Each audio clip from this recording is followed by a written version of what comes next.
कांग्रेस से मेयर पद की प्रत्याशी सुधा भारद्वाज हमारे साथ हैं। सुधा जी, वार्ड 13 में अक्षय चौधरी के कार्यालय के उद्घाटन में आई थी, कैसा महसूस कर रही हैं और जगह जगह जा रही हैं पंचकुला, क्योंकि आप पंचकुला से जुड़ी हैं, तो कैसा महसूस कर रही हैं, चुनाव को किस प्रकार से देख रही हैं? देखिए, चुनाव एक तरफा है क्योंकि जनता जो है बदलाव चाह रही है। उन्होंने बहुत बार आजमा लिया, बीजेपी सरकार को बहुत बार आजमा लिया और देखा कि भाई शायद अगली बार हमेशा सपने उन्होंने दिखाए लेकिन वो हमेशा निराशा लगी।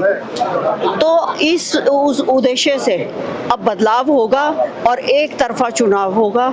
सड़कों की हालत देख लीजिए, चाहे बिजली की हालत देख लीजिए, चाहे पेयजल की हालत देख लीजिए। जो सरकार स्वच्छ पानी प्रोवाइड नहीं करवा सकती अपनी जनता को, तो उससे क्या उम्मीद रखी जा सकती है। सीवरेज की बुरी हालत है, यहाँ पे 21 सेक्टर में भी सीवरेज की परेशानी है, जल भराव की 19 सेक्टर में जल भराव की परेशानी है। तो चारों तरफ और बस्तियाँ जो हैं हमारी, चाहे भीड़ गगर हो, चाहे राजीव कॉलोनी हो, चाहे और ये इंदिरा कॉलोनी हो, इनकी हालात कैसे हैं, किस तरह से लोग रह रहे हैं। और बात करते हैं ये स्मार्ट सिटी की, स्मार्ट सिटी, स्वच्छ भारत अभियान, और जगह जगह ढेर, कूड़े के ढेर लगे हुए हैं, लोगों को जाना आना मुश्किल हो रहा है।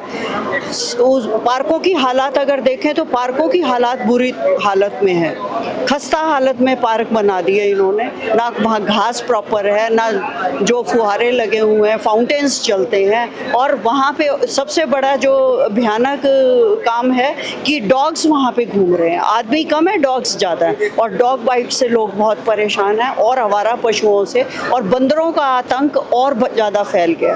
तो ये सारी चीज़ें प्रशासन को और नगर निगम को देखनी चाहिए, और जनता को सुविधाएं देने का वायदा करते हैं। जब वो वोट लेके आते हैं तो ये चीज़ों का वायदा करते हैं, तो उनको अपने वायदे पे पूरा उतरना चाहिए। जनता की हालात देखिए, जनता हमेशा हर चीज़ के लिए परेशान है, तो इन चीज़ों के अब परेशानी का दिन दूर हो गए हैं और हम आएंगे और बदलाव लेके आएंगे। सुधा जी, जब चुनाव का मौसम आता है तो पार्टी दल बदल का सिलसिला बड़ा आम होता है, क्योंकि टिकट एक है, दावेदार कई सारे होते हैं, हर व्यक्ति सेवा करना चाहता है कुर्सी के माध्यम से। आपकी बेहद करीबी रही, हमने पिछले समय में देखा आपने अहलुवालिया जी के चुनाव में कितनी उनकी मदद करी, बिल्कुल कंधे से कंधा मिलाकर आप खड़ी रही, किसी भी लालच के बिना आपने उनका साथ दिया। हमने उनसे सवाल भी किया था कि आपके चुनाव में, पिछले दोनों चुनावों में हमने देखा कि सुधा जी कंधे से कंधा मिलाकर आपके राइट हैंड की तरह उन्होंने काम किया। अब उनकी बारी आई तो आपने दशकों से कांग्रेसी रहने के बाद भगवा रंग में जो है आप रंग गई हैं, तो उन्होंने कहा कि मेरी विचारधारा जो है नहीं मिलती थी, और इस बात को कहकर वो कन्नी काट गई। आप इस पर क्या कहना चाहेंगे?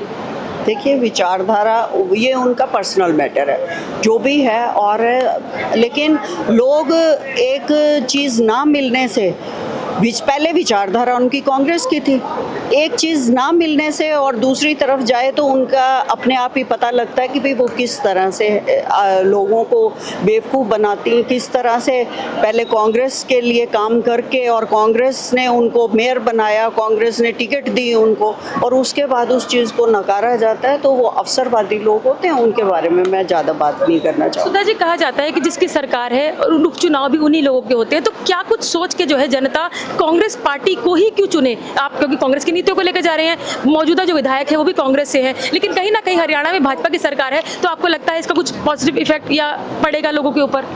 बिल्कुल पड़ेगा, चाहे भाजपा की सरकार हो, लेकिन अब बदलाव का, वही मैंने आपको बताया कि बदलाव का वक्त है, और बदलाव नहीं हो तो तानाशाही हो जाती है, लोकतंत्र की हत्या होती है। तो अब लोग यहाँ के पढ़े लिखे हैं, समझदार हैं, उनको पता है हमेशा कांग्रेस ने जो वादे किए हैं उनका पूरे करने का उनका इतिहास है।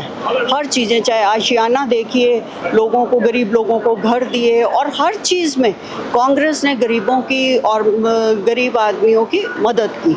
लेकिन इन लोगों का कोई लेना देना नहीं है इस बात से, तो जनता जानती है, पढ़ी लिखी जनता है यहाँ पर, और बिल्कुल सही निर्णय लेगी और जरूर कांग्रेस को लेके आएगी। बहुत बहुत धन्यवाद। तो ये थी कांग्रेस मेयर की प्रत्याशी सुधा भारद्वाज, जिन्होंने हमारे सभी सवालों के जवाब दिए। आप देखते रहिए पंचकुला ऑब्जर्वर लाइव।